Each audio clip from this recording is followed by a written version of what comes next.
Hallelujah, praise the lord. প্ৰভু যীশুৰ মধুৰ নামত আপোনালোক সকলোকে স্বাগতম জনালোঁ।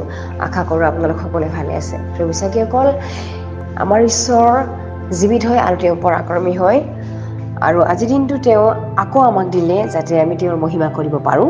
সেইকাৰণে আজিৰ দিনটো যাতে মংগল হয়, শুভ হয়, তাৰ কাৰণে ঈশ্বৰৰ বাক্য আমি আৰম্ভণিতে লৈছোঁ। আজিৰ বাক্য আমি লৈছোঁ গালাটীয়া 6 অধ্যায়ৰ 10 পদ। সুন্দৰ ঈশ্বৰৰ বাক্যই আমাৰ কাৰণে কৈছে, এই হেতুকে আহা শুভ লক্ষণ পালে সকলোলৈ, বিশেষকৈ পৰিয়াল স্বৰূপ বিশ্বাস কৰাবিলাকলৈ হিতজনক কৰ্ম কৰোঁ হওক। Hallelujah, praise the lord. ঈশ্বৰৰ এই বাক্যৰ কাৰণেই ঈশ্বৰক ধন্যবাদ দিওঁ। প্ৰেমিচাকীসকল, ইয়াতে গালাটীয়া যিটো 6 অধ্যায়ত আমি খুব সাহসৰ বাক্য পাওঁ। ইয়াতে আমি যদি ইজনে সিজনক প্ৰেম কৰাৰ, ইজনে সিজনক উদুগনি দিয়াৰ বাক্য আমি ইয়াতে পঢ়িবলৈ পাওঁ। ইয়াতে যিটো আমাক 10 পদত যদি আমাৰ কাৰণে কৈ আছে যে এই হেতুকে আহা শুভ লক্ষণ পালে, শুভ লক্ষণ বুলি কৈছে, ভাল লক্ষণ, ভাল যিটো আচৰণ, এইটো আমাৰ কাৰণে যিটো শুভ লক্ষণ, ভাল আচৰণ, ভাল সুবিধা যদি আমি পাওঁ, তেনেহ'লে সকলোলৈ কৈছে, সকলোলৈ। ইয়াতে কোনো বেলেগ বেলেগকৈ ভাগ ভাগ কৰি কোৱা নাই। ইয়াতে কৈছে কি সকলোলৈ বুলি কৈছে, বিশেষকৈ পৰিয়াল স্বৰূপ বিশ্বাসী কৰাবিলাকৰ বুলি কৈছে। বিশেষকৈ পৰিয়াল স্বৰূপ বিশ্বাস কৰা বিলাকলৈ হিতজনক কৰ্ম কৰোঁ হওক বুলি কৈছে।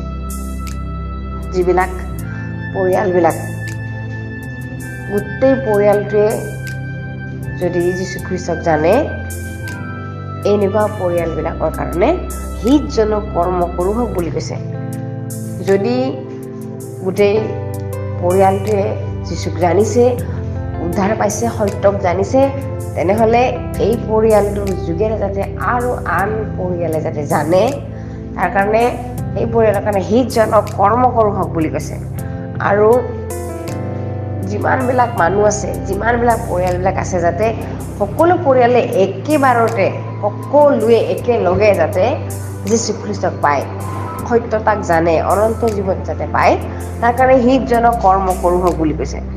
বিশ্বাসীসকল, কেতিয়াবা এনেকুৱা হয়, আমি যিটো পৰিচৰ্যা কৰিব যোৱাৰ সময়ত আমি কেৱল যাব লাগে কাৰণে যাওঁ, বা বাক্যত আমাক আজ্ঞা দিয়াৰ কাৰণে আমি যাওঁ, বা পালকে কৈছে তাৰ কাৰণে আমি যাওঁ। কিন্তু বাক্যই কি কৈছে যে অকল দায়িত্বৰ কাৰণে যে যাব লাগে সেনেকুৱা নহয়, বা কোনোবাই আমাক কৈছে কাৰণে আমি পৰিচৰ্যা কৰিব যাব লাগে তেনেকুৱা নহয়। ইচ্ছাৰে যাব লাগে, প্ৰেমেৰে। যদি আমি ঈশ্বৰক প্ৰেম কৰোঁ, আমি যেনেকৈ উদ্ধাৰ পালোঁ, ঠিক তেনেকুৱা বেলেগো যাতে উদ্ধাৰ পায়, এইটো প্ৰেমটো যদি আমি ঈশ্বৰৰ নজৰেৰে চাওঁ, ঈশ্বৰৰ দৃষ্টিত যদি আমি চাওঁ, তেনেহ'লে আমি একো লাভ নিবিচাৰি, নিজৰ একো লাভ নিবিচাৰি, আমি যিবিলাক পৰজাতি হয় তেওঁবিলাকক আমি ঈশ্বৰৰ বাক্যটো ক'বৰ কাৰণে আমি নিস্বাৰ্থই আমি যাব পাৰোঁ। এইটোৱেই প্ৰেম হয়, আৰু এইটোৱেই হিতজনক কৰ্ম হয়, যিটো গোটেই পৃথিৱীৰ যিমানবিলাক বিশ্বাসীবিলাক হ'বৰ কাৰণে, আৰু আমি যিমানবিলাক মণ্ডলীৰ যিমানবিলাক বিশ্বাসীবিলাক একেলগে যদি আমি এখন পৰিয়ালৰ কাৰণে হিতজনক কৰ্ম কৰোঁ হওক, তেনেহ'লে কিমান ভাল কথা হ'ব। গোটেই পৃথিৱীটোৱে বিশ্বাসীৰে, ঈশ্বৰৰ ৰাজ্যৰে পৰিপূৰ্ণ হ'ব। আমেন। সেইকাৰণে আমি বহি থকাৰ সময় নাই এতিয়া। আমি সময় পালেই আমি বাক্য প্ৰচাৰ কৰিব লাগে। আমি সুযোগ পালে আমি ঈশ্বৰৰ কথা ক'ব লাগে, যীশুৰ কথা ক'ব লাগে। Hallelujah, praise the Lord. হিতজনক কৰ্ম কৈছে। আমি এলাহ, দুৰ্বল এনেকুৱা নহয়, আমি হিতজনক একদম আমি সাহসেৰে, শক্তি, বলেৰে আমি পবিত্ৰ আত্মাৰ উপস্থিতিত আমি একদম পৰাক্ৰমী হয় ঈশ্বৰৰ আত্মাৰ লগত আমি সেইবিলাকক শুভবাৰ্তা প্ৰচাৰ কৰিব লাগে। এইটোৱে হৈছে হিতজনক কৰ্ম। আমি নিজৰ বল শক্তি, শৰীৰৰ কথা কোৱা নাই ইয়াতে। যিটো খাই লৈ শৰীৰ শকত হয়, স্বাস্থ্য হয়, লৰিব যোৱা, যুদ্ধ কৰিব যায় সেইটো সিজনক কৰ্ম কোৱা নাই, আমাক আত্মাত শক্তিবন্ত হ'ব দিছে।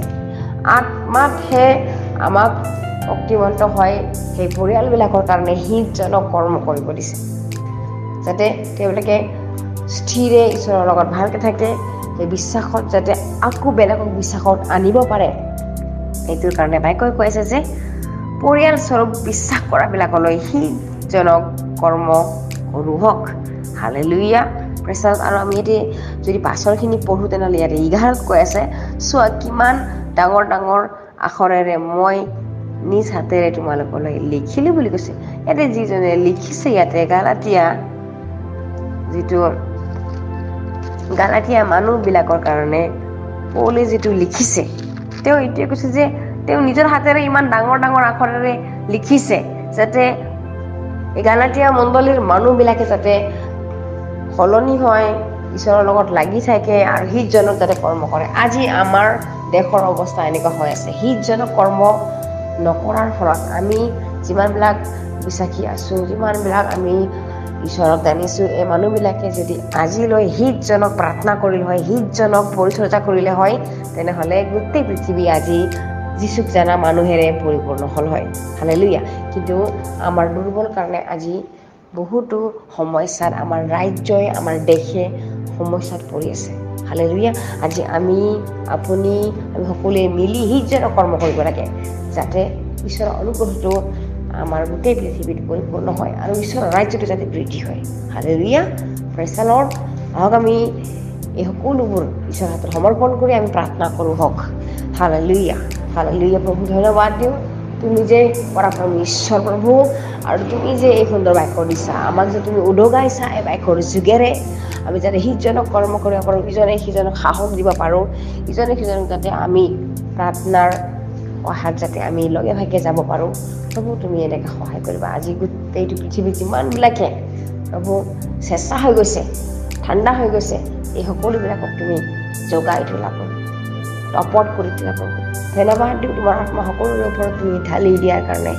ধন্যবাদ দিওঁ প্ৰভু, আজি দিনটো তোমাৰ হাতত সমৰ্পণ কৰি এই সকলো যাচনা নাচৰতীয় প্ৰভু যীশু খ্ৰীষ্টৰ নামত অৰ্পণ কৰিছোঁ। আমেন। Praise the lord.